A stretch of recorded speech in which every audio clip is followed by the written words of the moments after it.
Peace, what it is. I don't know. Go give me another job, man. Y'all don't be wanting to donate y'all hard earned money to a nigga for nothing. Yeah, like I've said 1,000 times, man. I'll take any donation anybody ever give me, but I ain't gonna be I ain't gonna be begging nobody for nothing. You know what I'm saying? If it's valuable to you, then you should put some money to it. That go for anything. It ain't got shit to do with me. But anyway, I just want to talk about how fucked up we are as a people, man. Like we fucked up, man. Like the other day I riding down the street, looking at people, looking this, looking there, shaking my mouth, just shaking my head, just left and right, shaking my motherfucking head. God damn, like we fucked up out here, for real.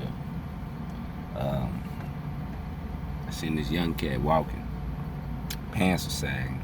I'm 33 years old, born in '85. I remember when sagging came about.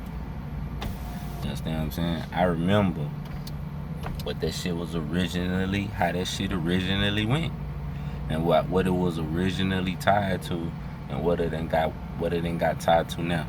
Now, when I say originally tied to, I mean from the perspective of the outside world, outside as opposed to jail.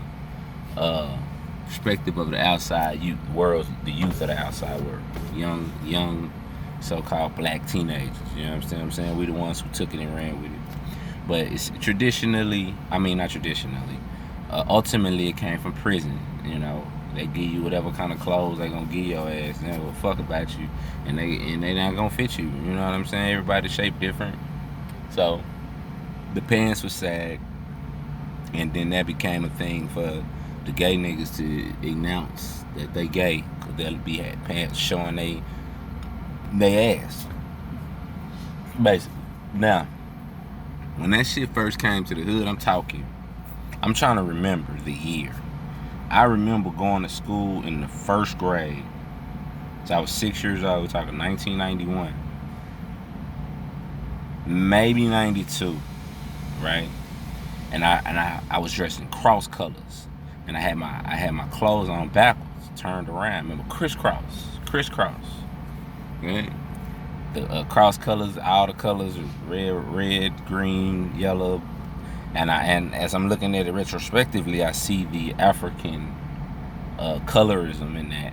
But then, of course, cross colors. Everybody's wearing that. Put your shirt on backwards. Put your pants on backwards, or and then somebody else came out with inside out, right?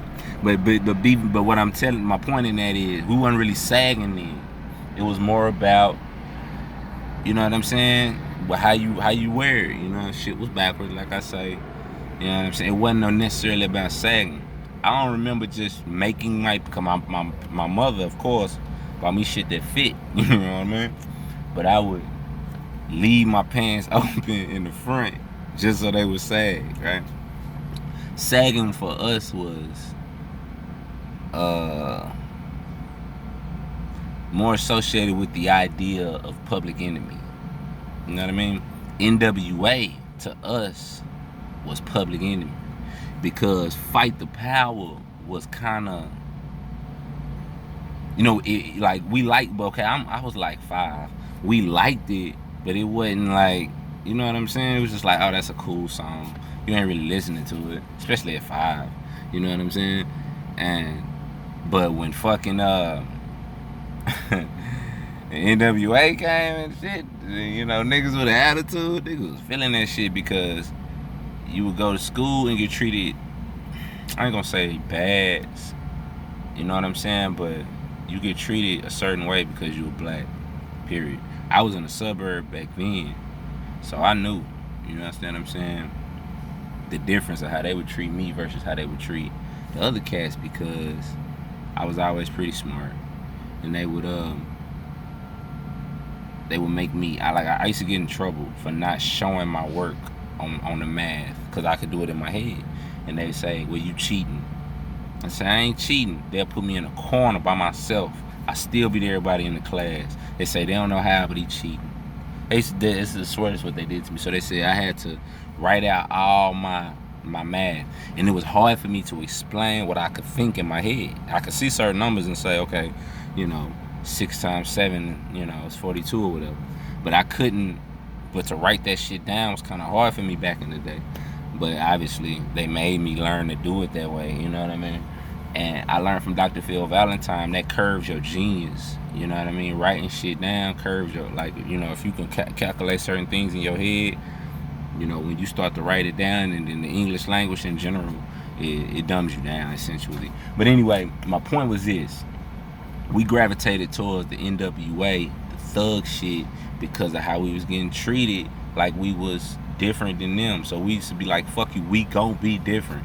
So to be different, you know what I'm saying, sagging was a part of that. You know what I mean? What I'm saying is, it was originally as a form of like being a rebel to this society, as far as we was concerned. We didn't want to be looked at as one of these suit and tie type cats, because NWA and shit, right? We didn't want to be looked at that, so we wanted to go the other route. Wasn't necessarily we want to, go hit nobody in the head or no shit, but we just didn't want to be associated with goody two shoes, if you will, And nowadays, like I was saying, I seen this young cat walking. He walking down the street, like a busy street. So you walking a little ways. You got a little ways to go, and you got your pants sagging, right? And then you got your shirt up.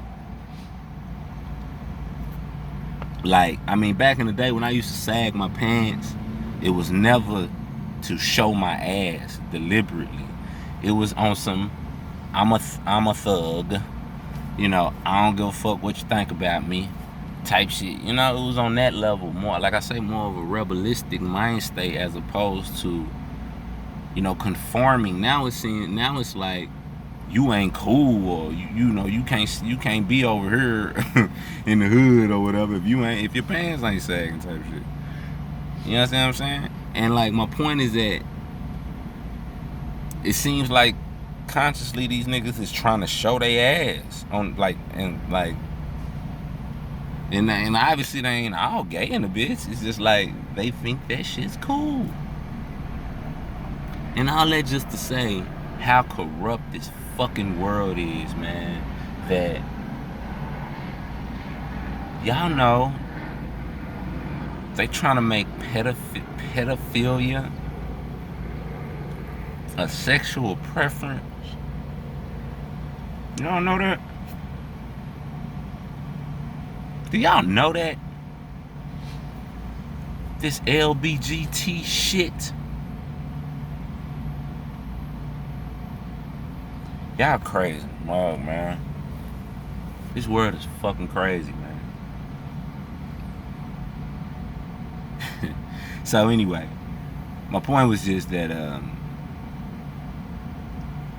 stay away from doing what everybody else is doing. Because if society was right, it wouldn't be this fucked up. They literally have an hour-long lecture of this fucking white girl on there talking about how pedophilia is a sexual choice. Go right along with the LBGTABACADAQ. What the fuck is LBGTADA? Like, they add a letter to that shit every day, and now they finna add child pornography. So I'ma tell y'all right motherfucking now, if I'm ever in the public and I see one of you motherfuckers with a motherfucking child, and you telling me that that's your motherfucking preference, nigga, I'm finna fuck you up on sight, homie. That's real shit. Don't ever let me or anybody else who is sane in this world know that you on some pedophile shit and it's your sexual choice. Because niggas is gonna kill you.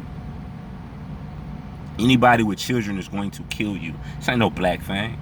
This ain't no black thing. This ain't no white thing. This ain't no man. Nigga, I don't give a fuck who you are, what you doing, how you do it. If you trying to tell me that your preference is children and I'm supposed to just be cool with that shit, nigga, be prepared to die. In my presence, I got children. That means you may choose one of my children. Nah. Ain't happening. Time to die. I probably, it is what it is. I refuse to agree with evil. Period. So, I don't know how I went from SAG. I mean, I know how, because it's this society. Because this is where it goes. So, when insane people run your society, this is what happens. So, peace and love, man. I gotta get back to this Job. You feel me? YouTube send me an email so I can monetize my videos again. So I'm gonna see how that go out. I'm gonna try to do something so I can stop slaving for these folks. So peace and love, y'all. Y'all take it easy.